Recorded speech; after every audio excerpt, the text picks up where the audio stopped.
श्रीमद् भागवत महापुराण प्रथम स्कंद अध्याय 9। युधिष्ठिर आदि का भीष्म जी के पास जाना और भगवान श्री कृष्ण की स्तुति करते हुए भीष्म जी का प्राण त्याग करना। सूत जी कहते हैं, इस प्रकार राजा युधिष्ठिर प्रजाद्रोह से भयभीत हो गए। फिर सब धर्मों का ज्ञान प्राप्त करने की इच्छा से उन्होंने कुरुक्षेत्र की यात्रा की, जहां भीष्म पितामह शरशय्या पर पड़े हुए थे। शौकादि ऋषियों उस समय उस सब भाइयों के स्वर्ण जटित रथों पर, जिसमें अच्छे अच्छे घोड़े जुते हुए थे, सवार होकर अपने भाई युधिष्ठिर का अनुगमन किया। उसके साथ व्यास, धौम आदि ब्राह्मण भी थे। शौनक जी अर्जुन के साथ भगवान श्री कृष्ण भी रथ पर चढ़ गए। उस पर सब भाइयों के साथ महाराज युधिष्ठिर की ऐसी शोभा हुई मानो यक्षों से घिरे हुए स्वयं कुबेर जा रहे हों। अपने अनुचरों और भगवान श्री कृष्ण के साथ वहां जाकर पांडवों ने देखा कि भीष्म पितामह स्वर्ग से गिरते हुए देवता के समान पृथ्वी पर खड़े हुए हैं। उन लोगों ने उन्हें प्रणाम किया। शौनक जी उसी समय भरत वंशियों के गौरव रूप भीष्म पितामह को देखने के लिए सभी महर्षि, देवर्षि और राजश्री वहां पर आए। पर्वत, नारद, धौम, भगवान व्यास, भारद्वाज शिष्यों के साथ परशुराम जी, वशिष्ठ, इंद्रप्रदम, इत्र, गुत्सम, असित, सचिवन, गौतम, अत्रि, विश्वामित्र, सुदर्शन तथा और भी शुकदेव आदि शुद्ध हृदय महामरण एवं शिष्यों के रहित कश्यप, अंगिरा पुत्र बृहस्पति आदि मुनिगण भी वहां पर पधारे। भीष्म पितामह धर्म को और देश काल के विभाग को कहाँ किस समय क्या करना चाहिए इस बात को जानते थे। उन्होंने उन बड़भागी ऋषियों को सम्मिलित हुआ देखकर उनका यथा योग सत्कार किया। वे भगवान श्री कृष्ण का प्रभाव भी जानते थे, अतः उन्होंने अपनी लीला से मनुष्य का वेश धारण करके वहां बैठे हुए तथा जगदीश्वर के रूप में हृदय में विराजमान भगवान श्री कृष्ण की बाहर तथा भीतर दोनों जगह पूजा की।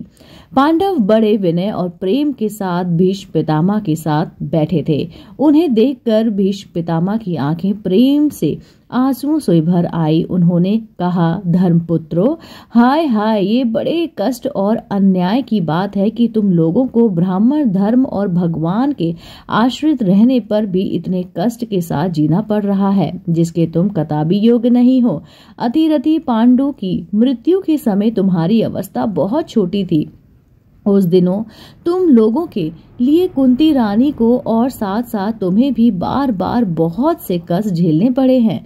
जिस प्रकार बादल वायु के वश में रहते हैं, वैसे ही लोकपालों के रहित सारा संसार काल भगवान के अधीन है। मैं समझता हूँ कि तुम लोगों के जीवन में ये जो अप्रिय घटनाएं घट रही हैं, ये सब उन्हीं की लीला है। नहीं तो जहाँ साक्षात धर्मपुत्र राजा युधिष्ठिर हो, गांधारी भीमसेन और धनुर्धारी अर्जुन रक्षा का काम कर रहे हो, गांडीव धनुष हो और स्वयं श्री कृष्ण सुहृदय हो, भला वहाँ भी विपत्ति की संभावना है। ये काल स्वरूप श्री कृष्ण कब क्या करना चाहते हैं, इस बात को कभी कोई नहीं जानता। बड़े बड़े ज्ञानी भी इसे जानने की इच्छा करके मोहित हो जाते हैं। युधिष्ठिर, संसार की ये सब घटनाएं ईश्वर इच्छा के अधीन है। उसी का अनुसरण करके तुम इस अनाथ प्रजा का पालन करो, क्योंकि अब तुम्हारे इसके स्वामी और इसे पालन करने में समर्थ हो। यह श्री कृष्ण साक्षात भगवान है। ये सब के आदि कारण और परम पुरुष नारायण भी अपनी माया से लोगों को मोहित करते हुए ये यदुवंशियों में छिप कर लीला कर रहे हैं। इनका प्रभाव अत्यंत मूढ़ और रहस्यमय है। युधिष्ठिर, उसे भगवान शंकर, देवर्षि नारद और स्वयं भगवान कपिल ही जानते हैं।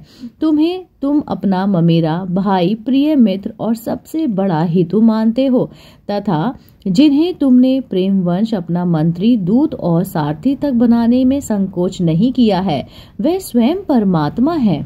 इन सर्वात्मा, समदर्शी, अद्वितीय, अहंकार रहित और निष्पाप परमात्मा में उन ऊंचे ऊंचे नीचे कार्यों के कारण कभी किसी प्रकार की विषमता नहीं होगी। युधिष्ठिर इस प्रकार सर्वस्त्र सम होने पर भी देखो तो सही वे अपने अनन्य प्रेमी भक्तों पर कितनी कृपा करते हैं। यही कारण है कि ऐसे समय में जबकि मैं अपने प्राणों का त्याग करने जा रहा हूँ, इस भगवान श्री कृष्ण ने मुझे साक्षात दर्शन दिए हैं। भगवत परायण योगी पुरुष भक्ति भाव से इसमें अपना मन लगाकर और वाणी से इनके नाम का कीर्तन करते हुए शरीर का त्याग करते हैं और कामनाओं से तथा कामनाओं के बंधन से छूट जाते हैं। वे ही देवी देव भगवान अपने प्रसन्न हास्य और रक्त कमल के समान अरुण नेत्रों से उल्लासित मुख वाले चतुर्भुज रूप से जिनका और लोगों और केवल ध्यान में दर्शन होता है, तब तक यही स्थिति रहकर प्रतीक्षा करें जब तक मैं इस शरीर का त्याग न करूं। सूत जी कहते हैं, युधिष्ठिर ने उनकी यह बात सुनकर शयनशैया पर सोए हुए भीष्म पितामह से बहुत से ऋषियों के सामने ही नाना प्रकार के धर्मों के संबंध में अनेकों रहस्य पूछे। तब भीष्म पिता ने वर्ण और आश्रमों के अनुसार पुरुष के स्वाभिमान धर्म और वैराग्य तथा राग के कारण भिन्न रूप से बतलाते हुए निवृत्त और प्रवृत्ति रूप युद्ध धर्म, दान धर्म, राज धर्म, मोक्ष धर्म, स्त्री धर्म और भगवत धर्म, इन सब का अलग अलग संक्षेप और विस्तार से वर्णन किया। शौनक जी इसके साथ ही धर्म, अर्थ, काम और मोक्ष, इन चारों पुरुषार्थों का तथा इनकी प्राप्ति के साधनों का अनेकों उपाख्यान और इतिहास सुनाते हुए विभागांश वर्णन किया। भीष्म पितामह इस प्रकार धर्म का प्रवचन कर ही रहे थे कि उस उत्तरायण का समय आ गया, जिसे मृत्यु को अपने अधीन रखने वाले भगवत परायण योगी लोग चाह करते थे।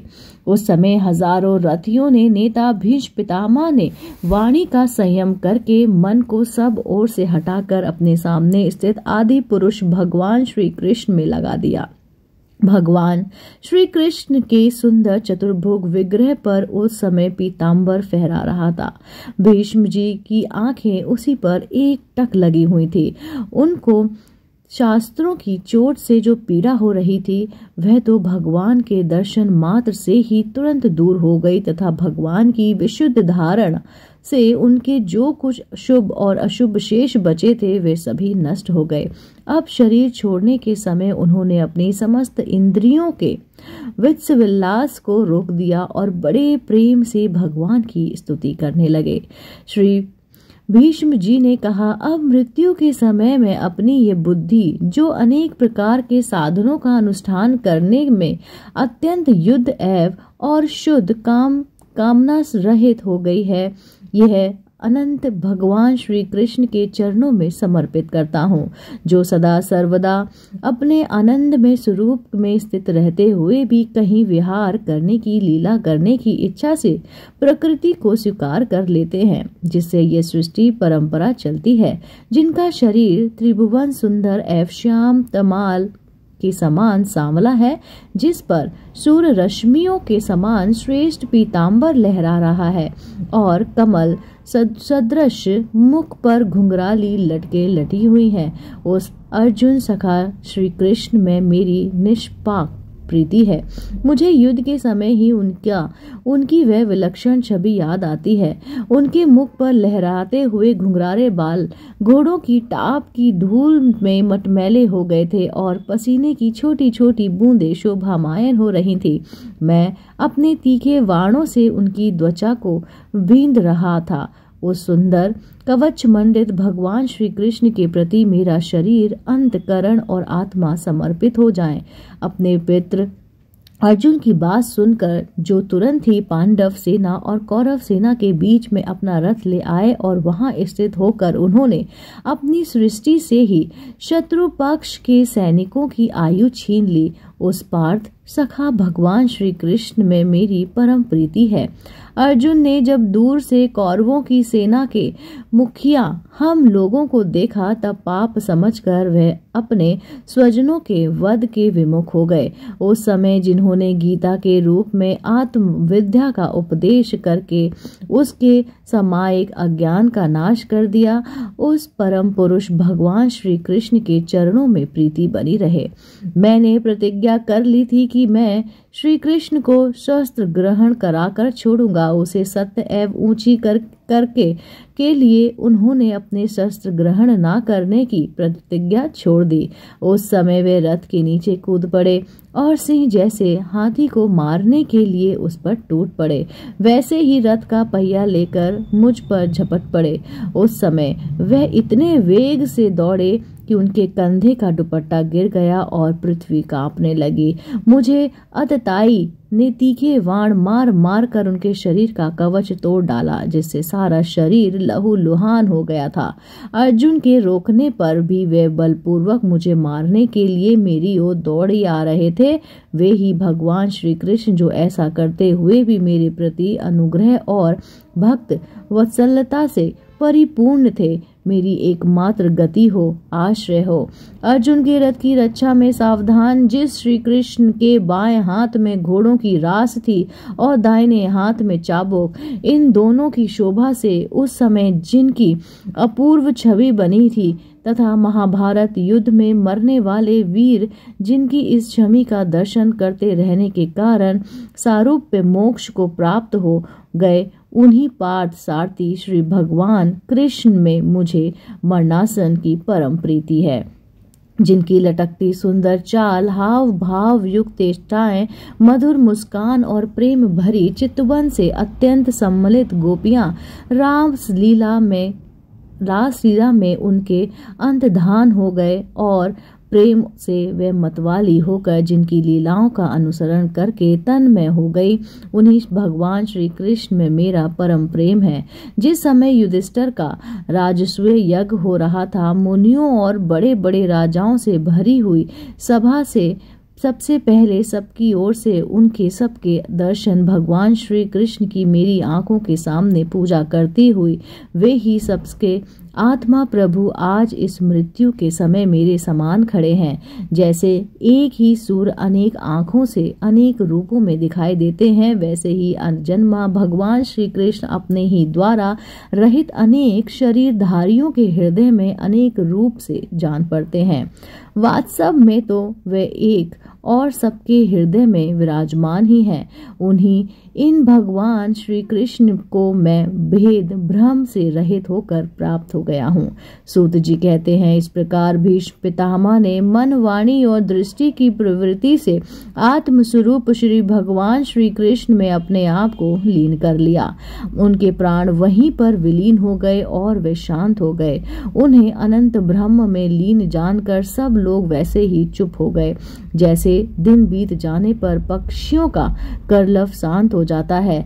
उस समय देवता और मनुष्य नगारे बजाते हुए साधु स्वभाव के राजा उनकी प्रशंसा करने लगे और आकाश से पुष्पों की वर्षा होने लगी।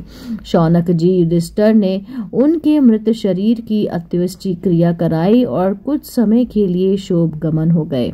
उस समय मुनियों ने बड़े आनंद से भगवान श्री कृष्ण की उनसे रहस्यमय नाम लेकर स्तुति की। इसके पश्चात अपने हृदयों में श्री कृष्णमय बनकर वे अपने अपने आश्रमों को लौट गए। तदंतर भगवान श्री कृष्ण के साथ युधिष्ठिर हस्तिनापुर चले आए और उन्होंने वहां अपने चाचा धृतराष्ट्र और तपस्विनी गांधारी को ढांढस बंधाया। फिर धृतराष्ट्र की आज्ञा और भगवान श्री कृष्ण की अनुमति से समर्थ राजा युधिष्ठिर अपने वंश परंपरागत साम्राज्य का धर्म पूर्वक शासन करने लगे। इसी के साथ श्रीमद् भागवत महापुराण प्रथम स्कंद अध्याय 9 यहीं पर समाप्त होता है। अगला अध्याय सुनने के लिए आप देखते रहिए आपका अपना पसंदीदा YouTube चैनल आध्यात्मिक कहानियाँ।